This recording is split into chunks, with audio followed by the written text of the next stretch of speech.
This is you without Collaborator. Invisible, just another seagull. And this is you with Collaborator. Get noticed in the AI era. Online visibility is not luck, it's a strategy. Combine SEO, digital PR, and content distribution to grow. Visit adz.com to learn more. Wix Studio, one end-to-end web creation platform for your agency to deliver exceptional work with absolute efficiency.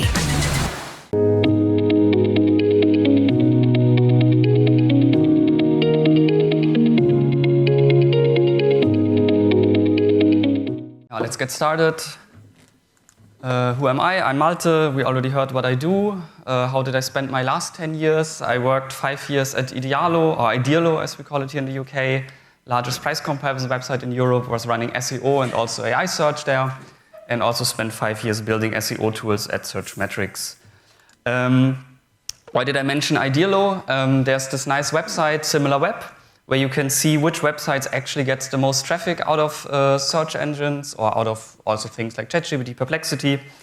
And a few months ago, when we were still working there, we actually managed to be the number 5 and number 6 domain in Germany, getting traffic out of both systems. And both send roughly 2% of their clicks to Idealo, so ahead of eBay, Amazon, everybody else. So that was my little please believe me what I'm talking about slide. Now let's come to the content. You all know this. You can ask a question of ChatGPT, right? You get an answer, and then there are entities mentioned.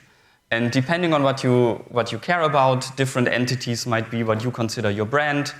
And none of these can be clicked. Like they are just there, but there's no click. It's like word of mouth, like a recommendation. And then for most people of secondary importance, there are also these citations here. Those can be clicked, but a very small amount of people actually clicks them. Depending on which study you believe, it might be 0.1% or 5% of people. So whenever I talk about visibility, I mean these brand mentions or product mentions or entity mentions. Whenever I talk about sources, I mean this. We will primarily talk about sources now. I did a little study. I had to anonymize it, unfortunately. We see a couple of brands, and I tracked for a set of prompts that I ran a couple hundred times in different LLMs. How visible are they? Like, is the brand mentioned in the answer? And is their website being cited? So are they a source?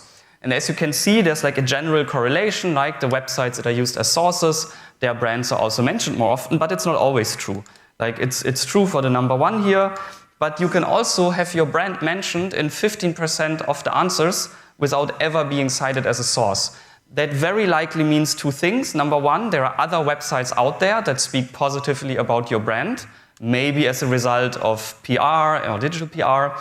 It can also imply that you have some technical SEO issue, because if your brand is relevant, but your website is never cited, you might have crawling, indexing, rendering, site speed issue, or you just might lack good content. And also you can achieve the opposite. Your brand is never ever mentioned in a single answer, but your website is the second most cited one.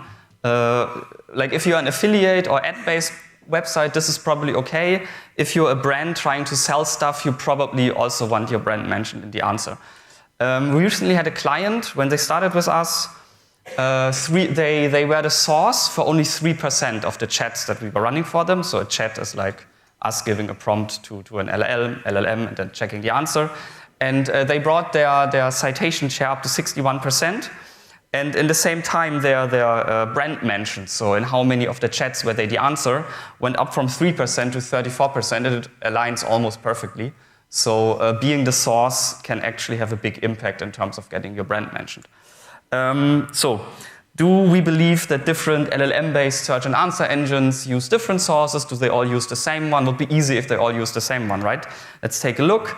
I took 1,000 prompt for the B2B SaaS space in the US, ran each single prompt every single day, did that for 30 prompts, and then looked at the top URLs that were cited. And good news, there are URLs that were actually a top 2 source in all LLMs, so it's not completely different.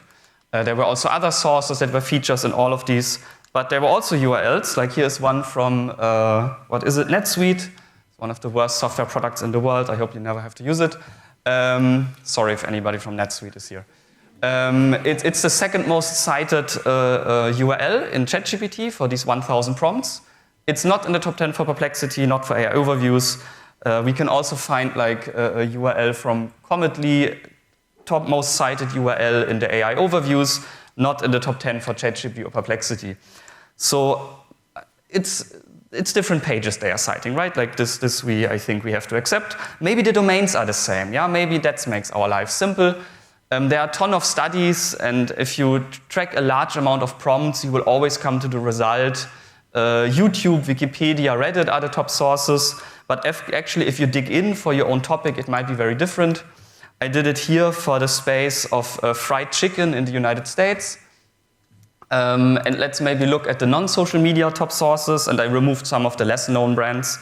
And you can already see like Yelp is an absolute top source for AI overviews and AI mode. It's never mentioned in ChatGPT or never referenced in ChatGPT or Perplexity. TripAdvisor is often cited in ChatGPT and Perplexity, not in the two Google things. So there is obviously some difference. And by the way, AI mode loves to quote Google for some reason, I don't know why. And then if we look at the social media sites, it's even more extreme. Like Reddit is everywhere, so yes, be on Reddit seems to be good advice. But then we see TikTok and Facebook, and only in the AI overviews and the AI mode. It never shows up in the top 10 for ChatGPT and Perplexity. Again, only for the fried chicken space in the US, so this might not be true everywhere, but it's a very different result than from what all of these general studies suggest as are the top sources. So sometimes we have 10% of the sources social media, sometimes 50%. It's a huge difference. Depending on where you want to show up, you apparently need different strategies or need to do multiple things. So we learned the LLMs cite different pages, they cite different domains. Maybe at least the content types are the same, right? Maybe at least there are content formats we can use. I can already give a teaser, it's not the case. So I took again two spaces, B2B SaaS and shopping, both in the US. For each of them, I took 1,000 prompts, ran them for 30 days, every day, 3 LLMs. So what the numbers you now see are based on 180,000 chats. And if we look at the content formats, we already see, okay, listicles for both different topics. Listicles are the #1 format. Who would have thought? But then we have articles, how-to guides, product pages for SaaS, but categories, articles, discussions for shopping. So already a big difference. And then if we go into the listicles, if we only looked at B2B SaaS prompts, we would think that listicles are less important for ChatGPT, more important for the other systems. But then if we look at shopping, suddenly ChatGPT is the one who likes listicles the most. So again, whatever you see in terms of best practices, big studies that tell you need this kind of content on this kind of website, always check it with your own prompts because it could be very, very different for your niche. So just be aware of best practices and correlation studies. Let's come back to this prompt. I can ask ChatGPT about the topic of the talk I'm holding right now, and there's no way that the foundation model can know this, right? This comes from the source brightonSEO, and if brightonSEO changed the title of my talk, the answer would also change immediately.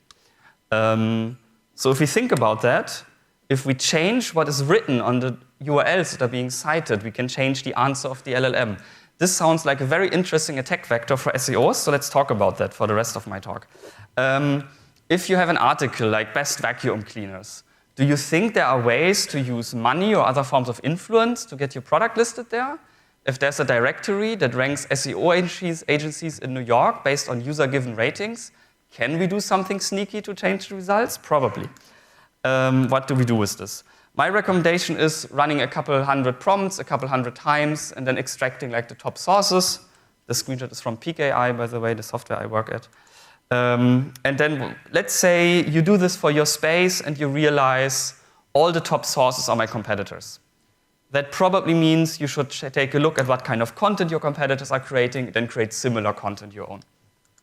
If you see it's all editorial websites. It's CNET, BBC, Guardian, whatever.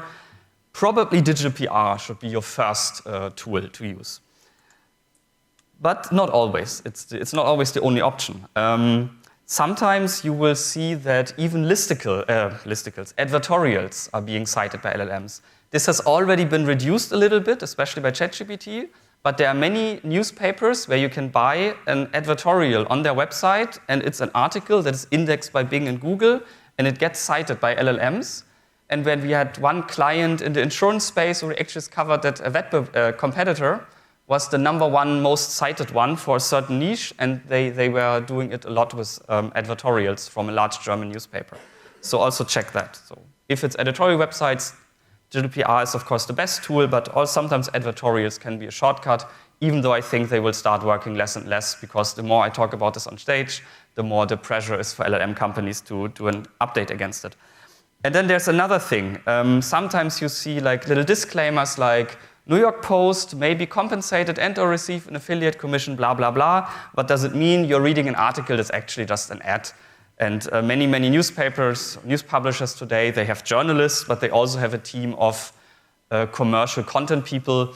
And if you see such an article being cited as a source, just give them a phone call and give them a better affiliate commission, and very, very surely your brand will be included there. And we don't do that to get the affiliate traffic from that site. We do that to make them change the brand that they recommend, because that URL is cited by LLMs, and being in the answer of the LLM is probably worth it to pay them a little bit higher affiliate commission.